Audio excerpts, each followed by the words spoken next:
வணக்கம். நான் முருகன். 2026 சட்டமன்ற தேர்தலுக்கு பிறகு அண்ணா திராவிட முன்னேற்ற கழகத்தை சேர்ந்த ஒருவர் முதல்வராக தேர்ந்தெடுக்கப்படுவார்னு சொல்லிட்டு அமித்ஷா அவர்கள் அறிவித்திருக்காரு. அதை பற்றி சுருக்கமாக பார்க்கலாம். சேனல் பார்க்குற நீங்கள் சப்ஸ்கிரைப் பண்ணி எங்களுக்கு வீடியோ போகிறதுக்கு ஆதரவு கொடுங்க. சரி, 2026 சட்டமன்ற தேர்தலை அண்ணா திராவிட முன்னேற்ற கழகத்தினுடைய தலைமையில் பாரதிய ஜனதா கட்சி சந்திக்கும். அந்த தேர்தல் வெற்றிக்கு பிறகு அண்ணா திராவிட முன்னேற்ற கழகத்தை சேர்ந்த ஒருவர் முதல்வராக தேர்ந்தெடுக்கப்படுவார்னு சொல்லிட்டு பொடி வச்சு அமித்ஷா அவர்கள் பேசியிருக்கின்றார். அப்படின்னா தேர்தல் வெற்றிக்கு பிறகு எடப்பாடி பழனிசாமி அவர்கள் முதல்வராக தேர்ந்தெடுக்கப்பட போவதில்லை அப்படிங்கிறது தான் உறுதியாக தெரிகிறது. இப்படிப்பட்ட ஒரு பேட்டியை தமிழ் பத்திரிகைக்கு அமித்ஷா அவர்கள் பேட்டி கொடுத்திருக்கிறார். அப்படி பேசுவது சரியா அப்படின்னு கேட்டிங்கன்னா மிக சரியான ஒன்று.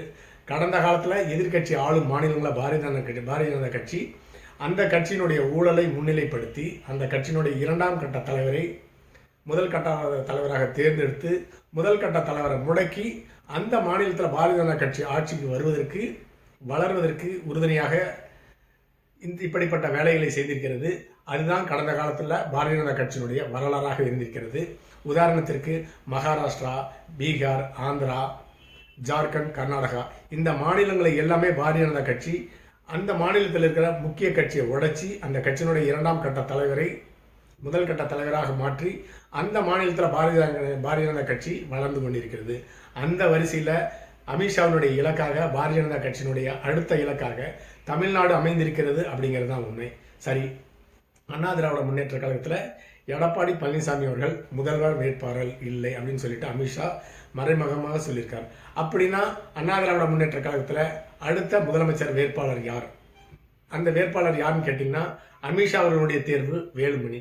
வேலுமணியை முன்னிறுத்தி தான் 2026 சட்டமன்ற தேர்தலுக்கு பிறகு அதிமுகவினுடைய முதலமைச்சராக வேலுமணி வரப்போகிறார் அப்படின்னு மறைமுகமாக தெரிகிறது. அதற்கு காரணம் பாரதிய ஜனதா கட்சி மற்றும் திராவிட முன்னேற்ற கழகம் இரண்டு கட்சியுமே கூட்டணியை அமைத்து அண்ணா திராவிட முன்னேற்ற கழகத்தை அழிக்கணும் அப்படிங்கிற வேலையை தான் தற்பொழுது ஈடுபட்டு கொண்டிருக்கிறார்கள்.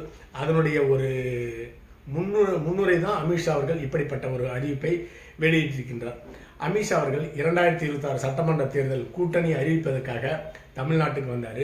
வந்த இடத்துல அமித்ஷாவுக்கு வலதுபுறமாக வேலுமணி அவர்களையும் இடதுபுறமாக எடப்பாடி பழனிசாமி அவர்களையும் அமர வைக்கப்பட்டிருப்பார்கள். எடப்பாடி பழனிசாமிக்கு கொடுக்கப்பட்ட முக்கியத்துவத்தை விட வேலுமணிக்கு மிக முக்கியமான முக்கியத்துவம் கொடுக்கப்பட்டிருந்தது. அதிலிருந்தே நன்றாக தெரிந்து கொள்ளலாம் எடப்பாடி பழனிசாமி அவர்களை அமித்ஷா முடக்க பார்க்கிறார் என்று நன்றாக தெரிகிறது.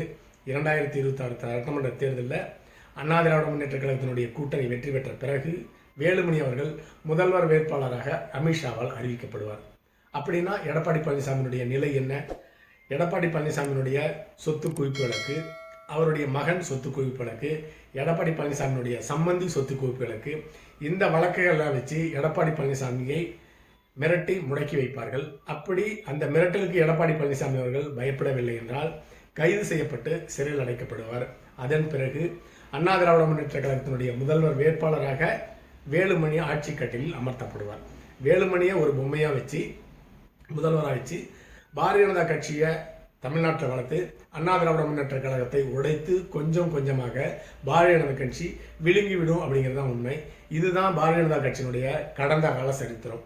உதாரணத்திற்கு மகாராஷ்டிராவில் சிவசேனா என்ற கட்சியை உருவாக்கிய உத்தவ் தாக்கரேனுடைய தலைமையை உடைச்சி இரண்டாம் கட்ட தலைவராக இருந்த ஏக்நாத் ஷிண்டேவை முதலமைச்சராக ஆக்கினாங்க ஒரு 2 வருஷம். அதன் பிறகு 2 வருடத்துக்கு முன்பு நடைபெற்ற மகாராஷ்டிரா தேர்தலில் பாரதிய ஜனதா கட்சி மற்றும் உத்தவ் தாக்கரேனுடைய சிவசேனா கட்சி கூட்டணி அமைத்து தேர்தலை வெற்றி பெற்றாங்க.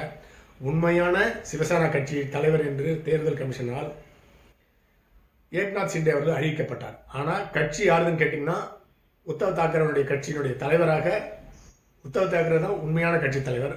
ஆனால் தேர்தல் கமிஷனராக ஏக்நாத் ஷிண்டே அவர்கள் தலைவராக அறிவிக்கப்பட்டார். அந்த அளவுக்கு பாரதிய ஜனதா கட்சி அழுத்தம் கொடுத்து அந்த கட்சியே முடக்கிவிட்டது. தேர்தலுக்கு பிறகு பாரதிய ஜனதா கட்சியை சேர்ந்த ஒருவர் முதல்வராக தேர்ந்தெடுக்கப்பட்டார். ஏக்நாத் ஷிண்டே துணை முதலமைச்சராக மகாராஷ்டிராவுடைய துணை முதலமைச்சராக தற்பொழுது ஆட்சி கட்டில் இருக்கின்றார். அப்படி முக்கிய பிரதான கட்சியை உடைத்து பாரதிய ஜனதா கட்சியை வளர்க்கிறது தான் கடந்த கால பாரதிய ஜனதா கட்சியினுடைய வரலாறு அமித்ஷாவுடைய வரலாறாக இருக்கிறது. அதே மாநிலம் தான் பீகாரில் லாலு பிரசாதனுடைய ஊழலை முன்னிலைப்படுத்தி லாலுவை முடக்கி நிதிஷ்குமாரை முதலமைச்சராக்கி இருக்கிறது. அவரையும் பாரதிய ஜனதா கட்சி தன்னுடைய கட்டுப்பாட்டில் வைத்திருக்கிறது. அடுத்ததாக ஆந்திராவில் சந்திரபாபு நாயுடைய ஊழல்.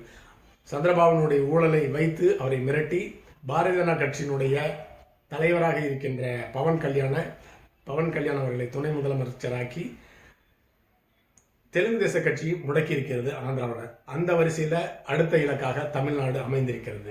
சரி, இந்த நேரத்தில் எடப்பாடி பழனிசாமி அவர்கள் எப்படிப்பட்ட முடிவை எடுக்கப் போகிறார் அப்படின்னு பார்த்தோம்னா, 2026 சட்டமன்ற தேர்தலுக்கு பாரதிய ஜனதா கட்சி கூட்டணி பேச்சுவார்த்தை நடத்த வரும். அந்த இடத்துல மிக குறைந்த எண்ணிக்கையிலான சீட்டை பாரதிய ஜனதா கட்சிக்கு கொடுத்து அந்த கட்சிக்கு அதிருப்தியை ஏற்படுத்தணும்.